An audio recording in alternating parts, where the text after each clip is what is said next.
September 28th, Jennifer Gledhill called police to report her husband, Matthew Johnson, missing. The disappearance of Matthew Johnson, a Utah father and husband, and the arrest of his wealthy wife, Jennifer Gledhill, for first-degree murder. When police opened the bedroom door, the first thing they noticed wasn't blood. It was bleach, a spotless room, a missing husband, and a story that would unravel into one of Utah's most disturbing investigations. What began as a routine welfare check for 51-year-old Matthew Johnson, a respected National Guard soldier, would lead detectives into a world of hidden evidence, deleted messages, and an alleged confession caught on tape. His wife, Jennifer Gledhill, now stands accused of murder, even though no body has ever been found. This isn't just another crime story. It's a case that tests what truth looks like when there's no corpse, no weapon, and no eyewitness, only data, a smudge of DNA, and a home full of silence. If you care about real investigations, real justice, and real stories, hit subscribe and stay with us, because what you're about to hear is the case Utah can't stop talking about. On September 25, 2024, a subtle but significant alarm went off inside the Utah National Guard headquarters. Matthew Johnson, a 51-year-old member of the Guard's Special Operations community, had missed roll call. For those who knew him, that was unheard of. Johnson was a man defined by precision, disciplined, punctual, and methodical. When he didn't appear for duty, colleagues first assumed it was a mix-up, but hours turned into a full day, and by the next morning that silence was impossible to ignore. When phone calls went unanswered, co-workers drove to his home in Cottonwood Heights, a quiet neighborhood south of Salt Lake City. His truck wasn't in the usual spot. Inside the home, the blinds were drawn. There was no sign of movement. A welfare check was soon requested. Later that same week, on September 30, police located Johnson's truck, abandoned just a few blocks from his house. The keys were still inside. His cell phone lay in the center console. The engine was off, doors locked, no signs of a struggle, yet there was something about the scene that didn't fit. If Matthew had chosen to leave on his own, why leave his phone behind? Why leave his vehicle within walking distance of home? That single discovery transformed the case from an ordinary missing person report into something darker. Investigators began retracing his last confirmed movements. Military supervisors said his final contact was routine. He'd finished training, signed out, and left the base around September 20 or 21. After that, he vanished. Within hours, detectives canvassed the area, checking doorbell footage, interviewing neighbors, and mapping Johnson's digital footprint. His bank cards showed no use. His phone records went silent after the 21st. In missing person investigations, the first 48 hours are critical, but by the time police entered the picture, nearly a week had passed. The reason for that delay would soon become a central question. Johnson's wife, Jennifer Gledhill, didn't file the official missing person report until September 28th, days after co-workers had already raised the alarm. She told officers that Matthew had left home after an argument and hadn't returned. Investigators noted the gap. It didn't match the urgency his colleagues described. The Salt Lake County District Attorney's Office later identified the dates between September 20 and 28 as the critical period where Johnson's disappearance shifted from unexplained to suspicious. Court filings describe it as the point where inconsistencies began to emerge. What made the case stand out from day one was Matthew's reputation. A respected soldier with decades of service, he was known for his structured routine. Friends said he never missed formation, never ignored messages, never left without explanation. If he was running late, one co-worker told reporters, he'd call before you even noticed. For those who knew him, that silence, total, absolute, didn't feel voluntary. As officers dug deeper, the investigation expanded from a simple welfare check to a coordinated search effort. Patrol teams combed nearby canyons and vacant lots. Drones scanned creek beds. Canine units followed scent trails that faded within blocks of the home. There was no trace of him. Inside the Guard, rumors spread fast. A missing soldier was rare, but a missing soldier from a well-kept suburban home, that was almost unheard of. The early case notes from the district attorney would later call this moment the flashpoint of a complex domestic investigation. What began as a routine check on a reliable man had already taken a sharp turn. A missing truck, a silent phone, a delayed report, and one unshakable question hanging over everything. Where was Matthew Johnson? Before Matthew Johnson vanished, the legal and emotional ties between him and his wife, Jennifer Gledhill, were already breaking down. Court records show that by July 2024, Jennifer had filed for divorce. What had once been a long marriage built on structure and shared responsibility had fractured into court hearings, accusations, and mistrust. In August, she took a further step, petitioning for a protective order against Matthew, but that order was denied. According to the court's official ruling, reviewed by the Associated Press and local Utah outlets, the judge determined there was no proven abuse. The evidence presented, a mix of text messages, call records, and home surveillance clips, failed to meet the threshold for domestic violence. The judge described their arguments as mutual confrontation. It wasn't one-sided, the ruling noted. It was a conflict shared between two people caught in escalating tension. They remained under the same roof, in their Cottonwood Heights home, divorced in intent but still bound by proximity. Friends later told reporters that both seemed exhausted by the ongoing dispute. Conversations about custody, property, and finances were constant. Police logs show no recent domestic calls, but neighbors described hearing raised voices late at night and doors slamming shut. For them, the sound had become routine, the background noise of a home in turmoil. Within that friction came a small but significant message. On September 18, 2024, 3 days before Matthew was last seen, Jennifer texted her father writing, "I need $13K by Friday." That message, later included in a warrant and cited by People.com and Fox 13 News Utah, became one of the earliest red flags in the timeline. Her father, Thomas Gledhill, responded with a $1,000 Venmo transfer that same day. He told investigators it was meant as temporary support, that his daughter was stressed about finances tied to the divorce, but prosecutors would later point out the date, September 18, a day before the weekend that would mark Matthew Johnson's disappearance. At the time, nobody outside the family paid attention to that text. It looked like an ordinary exchange between a parent and a child under pressure. But when police reviewed phone logs weeks later, that line stood out. The urgency, the precision of the amount, and the timing. Meanwhile, Matthew Johnson's colleagues and friends began noticing changes in his behavior. According to AP News reports, those closest to him said he seemed distracted and uneasy in the weeks leading up to his disappearance. Some said he started sleeping at his guard facility rather than at home, citing that things were tense. The Salt Lake County District Attorney's filings later described the marriage as volatile, with arguments documented in both their phones and the protective order proceedings. It wasn't a story of sudden violence. It was a slow collapse, measured in months of legal filings, text messages, and exhaustion. By mid-September, that emotional strain reached its peak. The divorce was still unresolved. The protective order had been denied. The two remained under one roof, living parallel lives divided by distrust. 3 days later, Matthew Johnson would stop answering his phone. 4 days later, his colleagues would report him missing. This chapter isn't about guilt or accusation. It's about context. A marriage on the brink, a protective order denied, financial tension rising, and two people locked in a domestic stalemate that was approaching its breaking point. In just a matter of days, one of them would vanish, and what began as a private conflict would ignite one of Utah's most intricate criminal cases.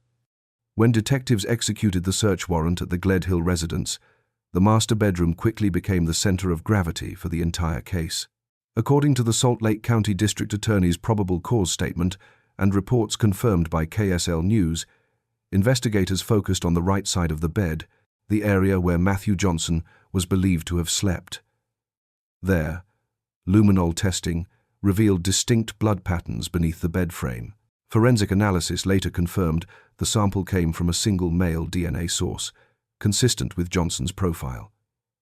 The discovery immediately changed the nature of the investigation. What began as a missing person search was now being treated as a probable homicide scene.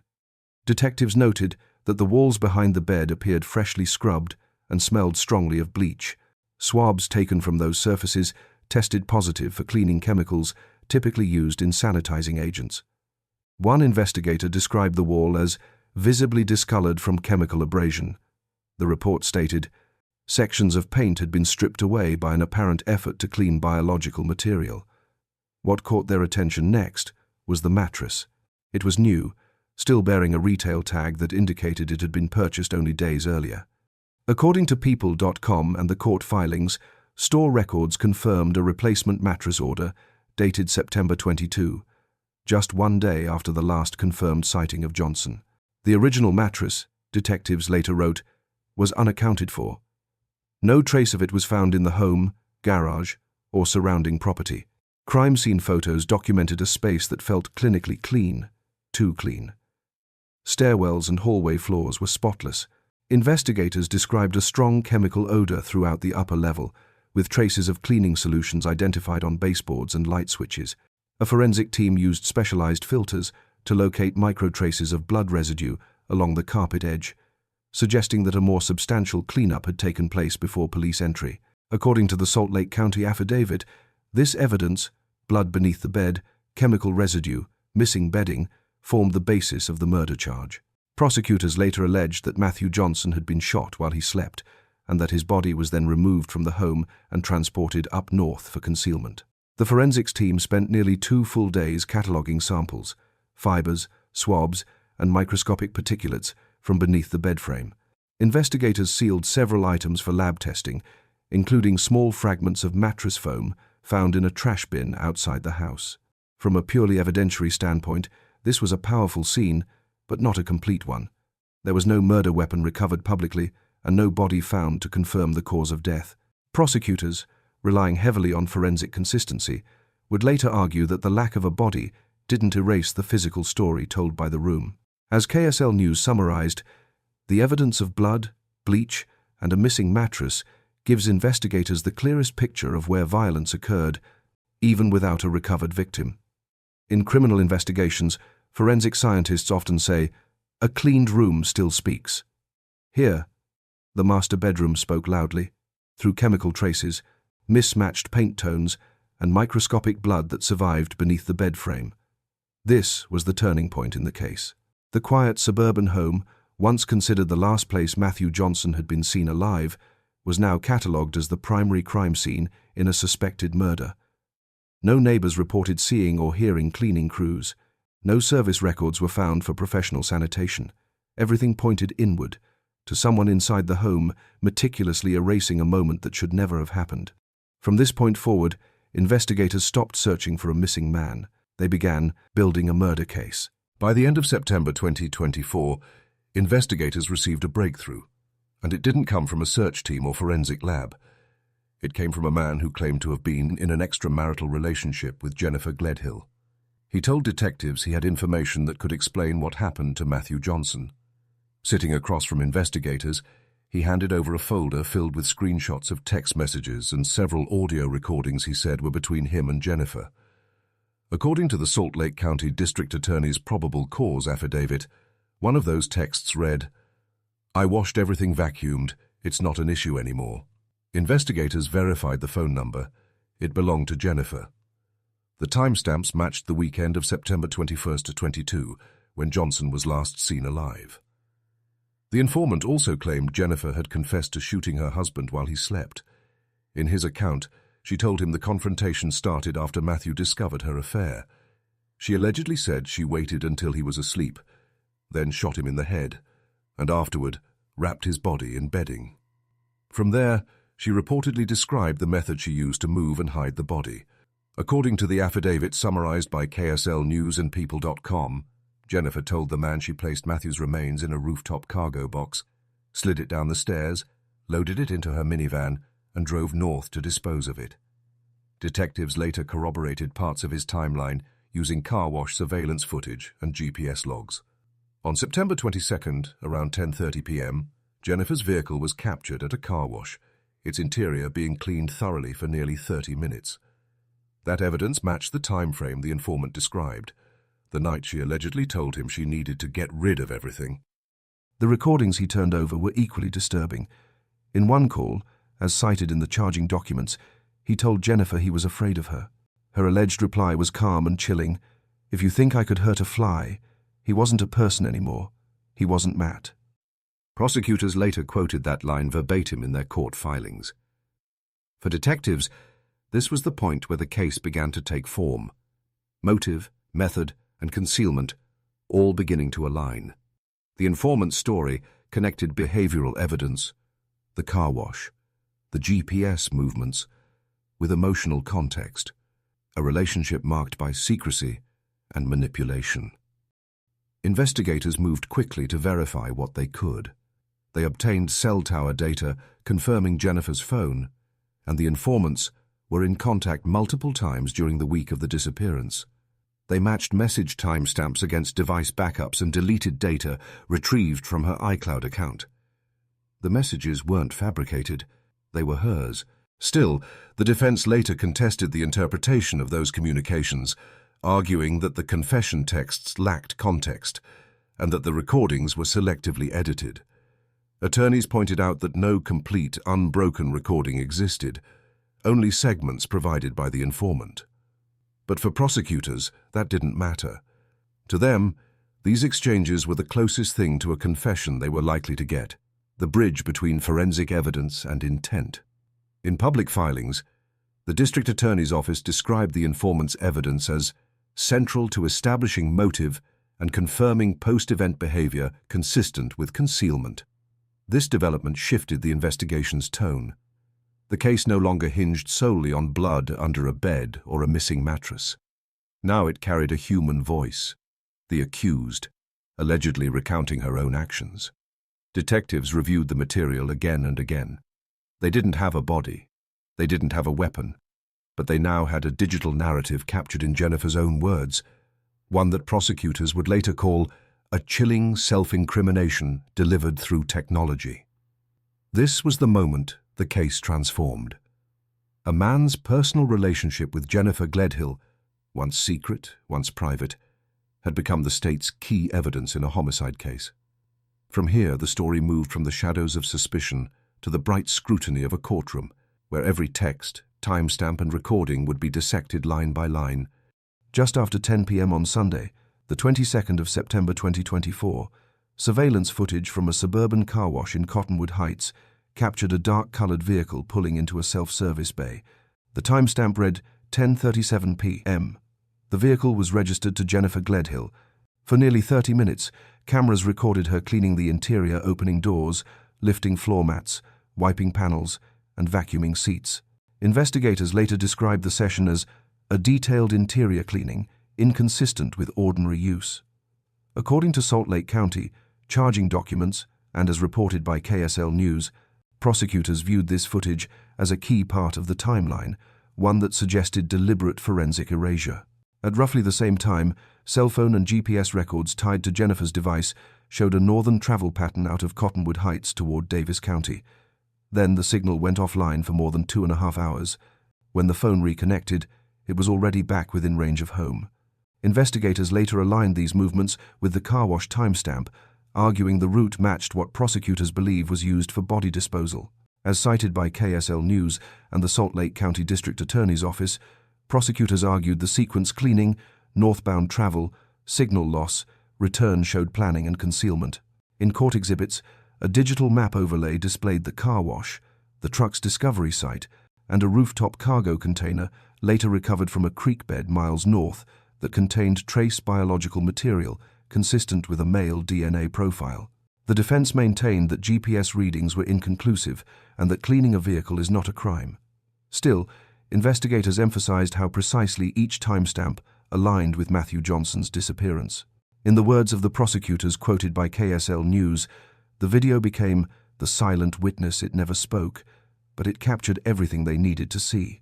While investigators widened the search for Matthew Johnson across northern Utah, attention turned to two familiar names already linked to the case, Thomas and Rosalie Gledhill, Jennifer's parents. According to warrants reviewed by KSL News and Fox 13 Utah, neighbors told police they saw the couple at Jennifer's Cottonwood Heights home on September 24, 2 days after the critical weekend when Johnson was last seen alive. They described hours of cleaning, carrying boxes, and leaving close to midnight. When questioned, the Gledhills claimed they had been there only briefly, but surveillance footage from nearby homes showed their vehicles parked outside much longer. The Salt Lake County District Attorney's affidavit later stated that the Gledhills' actions appeared consistent with evidence destruction and concealment. A subsequent search of their residence uncovered a tote bin wrapped in fabric. Inside was a Glock 19X pistol box wrapped in a child's onesie, the same model of firearm Jennifer allegedly described to her informant when recounting the killing, as confirmed by Fox 13 Utah and included in court filings. The gun itself was missing. Investigators also found digital messages between Jennifer and her father, referring to the earlier 13K text and coordinating house cleaning. As KSL News summarized, Thomas appeared to act as both financial helper and intermediary as his daughter's story unraveled. The Gledhills were arrested in October 2024 on suspicion of obstruction of justice under Utah Code 768306. No murder charges have been filed, and their case remains under investigation as of October 2025. Detectives later summed it up in court testimony. They weren't strangers cleaning a scene. They were parents cleaning their daughter's house while a man was missing. The discovery of the hidden gun box came to symbolize the case itself, family loyalty colliding with law, and the blurred line between helping and hiding. On the 15th of October 2024, the investigation officially became a homicide case when Salt Lake County District Attorney Sim Gill filed a formal information document. According to KSL News and Fox 13 Utah, it listed 9 felonies against Jennifer Gledhill: first-degree murder, domestic violence, 5 counts of obstruction of justice, abuse or desecration of a human body, possession with intent to distribute a controlled substance, and witness tampering. The Salt Lake County filing alleged that Gledhill shot her husband, concealed his body, and worked with her parents to destroy evidence. She pleaded not guilty and waived a preliminary hearing. Judge Adam Moe denied bail after Deputy District Attorney Emily Paulos argued that Gledhill posed both flight and witness tampering risks. Paulos told the court, "Matthew Johnson is not missing, he was murdered by the defendant." Subsequent court filings and reports from People.com and KSL News detailed new forensic findings. DNA from blood beneath the bed matched a male profile consistent with Johnson, and trace material in a rooftop storage container recovered from a northern Utah waterway showed the same result. Defense attorneys countered that the case was purely circumstantial: no weapon, no eyewitness, no body. They argued that forensic links alone could not prove murder. Still, the court found probable cause and set trial for December 8 through 17, 2025, with motions due in August and a pre-trial conference in November. Prosecutors will present digital data, car wash footage, and blood evidence as a coherent timeline of intentional concealment. The defense will argue that coincidence and assumption fill the gaps where proof should be. For the state, the trial is a test of circumstantial truth. For the defense, it's a fight to keep suspicion from becoming certainty. Months after the charges, one fact has not changed: Matthew Johnson's body has never been found. By early 2025, search teams from the Utah National Guard and local law enforcement had scoured mountains, riverbanks, and deserts north of Salt Lake City. According to court filings reviewed by KSL News and People.com, data from Jennifer Gledhill's devices showed her vehicle traveling north toward Davis County for several hours on September 22, 2024, the period when prosecutors believe the body was transported and concealed. Ground-penetrating radar, drones, and cadaver dogs were deployed along that route. Investigators reported soil anomalies and fiber fragments near Farmington, but tests produced only partial profiles. Through People.com's reporting, officials confirmed that soldiers who had served with Matthew joined volunteer search teams on weekends, focusing on GPS-flagged zones. The Utah Department of Public Safety later expanded the search radius by 25 miles and brought in out-of-state cadaver dogs. No remains were recovered. Prosecutors acknowledged the difficulty. Months had passed before charges were filed, and Utah's terrain, snow, flooding, erosion erased evidence quickly. Officials maintain that searches continue with outside forensic specialists. Community support has remained strong. Reward offers and tip lines have generated leads, none verified. Without a body, there is no autopsy or confirmed ballistic proof, leaving prosecutors to rely on digital and forensic correlation. For Matthew's friends and fellow soldiers, the mission continues. One volunteer told People, "We can't find him, but we can't stop looking either." The absence of a body remains both the case's weakest link and its strongest motivation, the void around which every search still turns. As December 2025 approaches, the case of State v. Jennifer Gledhill moves toward trial in Salt Lake County District Court, a rare, no-body homicide built entirely on circumstantial proof. Jennifer Gledhill remains detained without bail under Judge Adam Moe's order. Her children are protected under court supervision, while her parents still face obstruction investigation, as reported by Fox 13 Utah. According to official court filings and KSL News, prosecutors plan to rely on forensic blood evidence, GPS and digital data, and recordings from the informant who claimed Jennifer confessed to the killing. Deputy District Attorney Emily Paulos will argue that the cleaning of the home, car wash footage, and message timelines show deliberate concealment. The defense intends to challenge the chain of custody for samples and the credibility of the informant, emphasizing that no body or weapon has been found. Their strategy centers on reasonable doubt. Court records confirm key dates: motions due August 2025, pre-trial conference November 6, jury selection December 8, trial continuing through December 17. Judge Moe has reserved 8 days for testimony from detectives, forensic specialists, neighbors, and possibly the defendant's parents. Legal analysts expect the trial to test how jurors weigh digital truth against physical absence. Prosecutors call it justice built from data.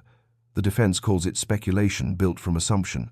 At a recent hearing, Judge Moe reminded both sides, every defendant stands presumed innocent until proven guilty beyond a reasonable doubt. For the state, it is the pursuit of closure for a missing soldier. For the defense, a fight against inference. And for the public, a final chance for answers after a year of silence where truth will move from speculation to verdict.